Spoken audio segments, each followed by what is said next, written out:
સ્કૂલના સ્થાપના દિવસની ભવ્યાતિ ભવ્ય ઉજવણી. સ્કૂલના સ્થાપક આચાર્ય જગતચંદ્ર સુરી મહારાજના 69માં જન્મદિવસની સુંદર ઉજવણી કરાઈ. પાવાગઢને પંજાબ બનાવવાની આહલેખ જગાવી ધૂણી દખાવીને બાળકોમાં સારા સંસ્કારોનું નિર્માણ થાય તે ઉદ્દેશ્યથી પાવાગઢ ખાતે આજથી 21 વર્ષ પહેલા વિજય વલ્લભ ઇંગ્લિશ મીડિયમ સ્કૂલની સ્થાપના કરવામાં આવી હતી એમ પાવાગઢ જૈન તીર્થ તથા સ્કૂલના મહામંત્રી દીપક શાહે જણાવ્યું હતું. આજના આ કાર્યક્રમમાં કાર્યદક્ષ આચાર્ય જગતચંદ્ર સુરી મહારાજ દ્વારા સ્થાપિત ઇન્દ્રજગત વિદ્યાલય જીવનપુરા તથા ધનેશ્વરના બાળકોએ પણ ભાગ લીધો હતો એમ સ્કૂલનું સુચારુ રીતે સંચાલન કરતા કેવલ શાહે જણાવ્યું હતું.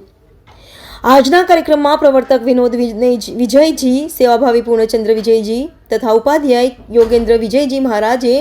નિષ્ણા પ્રદાન કરી હતી તથા અછલગત સમુદાયના ગણી રાજરત્ન સાગર તથા જૈન મુનિ પ્રિયંકર સાગર વિજયજી મહારાજ પણ ઉગ્ર વિહાર કરી સ્કૂલના સ્થાપના દિવસના કાર્યક્રમમાં પધારી નિષ્ણા પ્રદાન કરી હતી અને આશીર્વચન પાઠવ્યા હતા. પ્રવર્તક વિનોદ વિજયજી મહારાજે માંગલિક ફરમાવ્યું હતું એમ રાજુભાઈ ઠક્કરે જણાવ્યું હતું. દરમિયાનમાં કાર્યક્રમના મુખ્ય અતિથિ રાકેશભાઈ કાશીવાલા તથા કેરાલાથી પધારેલ હરિમેનન સાહેબે વિદ્યાર્થીઓને પ્રેરક ઉદ્બોધન કર્યું હતું. ત્યારબાદ મહેમાનોનું બહુમાન ટ્રસ્ટી દીપક શાહ તથા કેવલ શાહે કર્યું હતું. દરમિયાનમાં વિજય વલ્લભ ઇંગ્લિશ મીડિયમ સ્કૂલના પ્રિન્સિપાલ હરિતા વ્યાસે જણાવ્યું હતું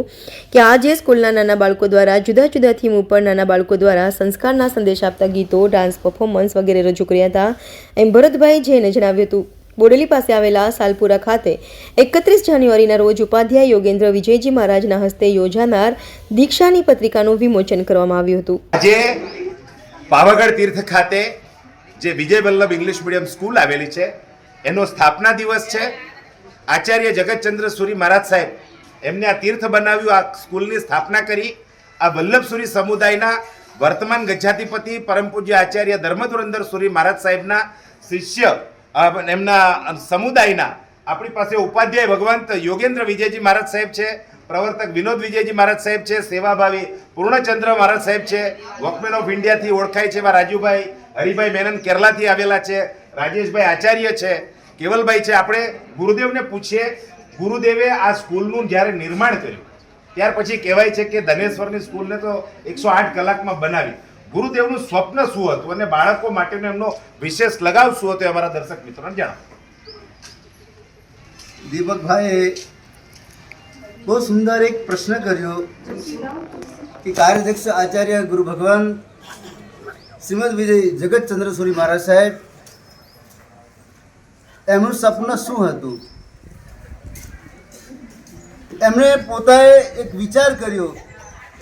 કે જે પ્રદેશમાંથી, જે સ્થાનમાંથી, જે ગામમાંથી, જે વિસ્તારમાંથી મારો જન્મ થયો છે એ વિસ્તાર એકદમ અશૈક્ષણિક એવા વિસ્તારમાંથી એમનો જન્મ થયો અને એમને અનુભવ થયો અને અનુભવ થયા પછી એમણે વિચાર કર્યો. એમને વિચાર આવ્યો કે આ વિસ્તારમાં મારો જન્મ થયો છે તો આગળનો જે સમય જે છે એવો સુંદર આવે, સારો આવે, એના માટે એમને એક આચાર્ય ભગવાન પરમાર ક્ષત્રિય ધારક આચાર્ય ઇન્દ્રદિન સુરી મહારાજ સાહેબના એક સપન હતું કે આ વિસ્તારની અંદર પંચમહાલ જિલ્લાની અંદર પાવાગઢની અંદર એક સુંદર એક શૈક્ષણિક સંસ્થાનું એક સ્થાપના થાય. એના માટે કાર્યદક્ષ આચાર્ય જગતચંદ્ર સુરી મહારાજ સાહેબ ને એમને આ બીડું ઉઠાવ્યું અને બીડું ઉઠાવીને એમને નિશ્ચય કર્યો કે આ પાવાગઢ વિસ્તારની અંદર હું શૈક્ષણિક રીતે બાળકો માટે એક સુંદર વિજય વલ્લભ ઇંગ્લિશ સ્કૂલની સ્થાપના કરું અને આ સ્કૂલના માધ્યમે ધીરે ધીરે ધીરે આ વિસ્તારની અંદર 108 સ્કૂલ નિર્માણ થાય એવી ભાવના એમને પ્રગટ કરી અને ભાવના પ્રગટ કરતાં કરતાં એમને ધનેશ્વરમાં પણ બનાવી, એમને સાલપુરામાં પણ બનાવી, એમને જીવનપુરામાં પણ બનાવી અને એવી રીતના ધીરે ધીરે સ્કૂલો બનતી ગઈ અને આ વિસ્તારની અંદર બહુ સુંદર રીતે શૈક્ષણિક સંસ્થા ગુરુ ભગવાનના માધ્યમે, એમની પ્રેરણાના માધ્યમે, પાવાગઢના માધ્યમે આ સુંદર સંસ્થાઓ સુંદર જે કામ કરી રહ્યું છે એ આજે આપણે સૌ આજે એમના જન્મ 69મા જન્મદિવસની અંદર આપણે સુંદર રીતે એમનું આયોજન કર્યું અને એમનો જન્મદિવસ પણ આ જ દિવસે થયો હતો અને સ્કૂલનું નિર્માણ પણ એમની સ્થાપના પણ આ જ દિવસે કરી હતી અને એવી રીતના ધીરે ધીરે આ વિસ્તારની અંદર છોટાઉદેપુર જિલ્લાની અંદર પંચમહાલ જિલ્લાની અંદર પણ ધીરે ધીરે આ સ્કૂલો આગળ વધી રહી છે અને અમારા દીપકભાઈ જે છે એ આ સ્કૂલના પણ ટ્રસ્ટી છે, આ પ્રાંગણના પણ ટ્રસ્ટી છે. એ બહુ સુંદર એમને આ સમય આપે છે અને આ પ્રસંગની અંદર અમારા કેરળાથી પણ હરિભાઈ આદિ, રાજેશભાઈ આદિ, રાકેશભાઈ આદિ ઘણા બધા એવા પુણ્યશાળી ભાગ્યશાળીઓ આ ઉપસ્થિત થયા અને ગુરુદેવનો 69મો જન્મદિવસ બહુ સુંદર રીતે મનાયો અને એવી રીતે મનાવીને બહુ સુંદર એમનું કાર્યને, એમના કામોને યાદ કર્યા. બસ આપણે પણ એમના કાર્યોને યાદ કરીને આપણા જીવનને સાર્થક અને સફળ કરીએ એટલું જ કહીને મારો વખતે બોલો જન શાસન દેવ કી.